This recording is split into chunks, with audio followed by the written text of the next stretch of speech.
देव भेटण्याकरता परमार्थ नाही, देव कळण्याकरता परमार्थ आहे. मन आवरण्याकरता परमार्थ नाही, तर मन मार्गी लावण्याकरता परमार्थ आहे. असा कोणीतरी हरीचा लाल काढा की ज्याचं मन आवरलंय. कीर्तनात सांगायला बरं असतं, मन आवरा. तुझं तरी आवरलंय का? मला सांगा, मन आवरा काय? आवरा म्हणजे काय? राहत नाही. संत असू दे, साधू असू दे, मनात आल्याशिवाय ओव्या बाहेर पडल्या का? विषयदरीचे वाघ भजन मार्गीचे मांग मार्ग दे, या ओव्या तशा बाहेर पडल्या का? तुकाराम महाराज सकाळच्या काकड्यामध्ये म्हणतात, कामे नेले चित्त नेदी अवलोकुमुख.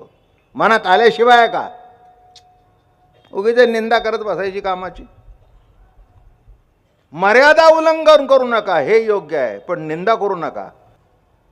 ते वाम मार्गाने गेलं, चुकीच्या मार्गाने गेलं तर तो वाईट आहे. म्हणून कामाला सुद्धा पुरुषार्थ म्हटलंय.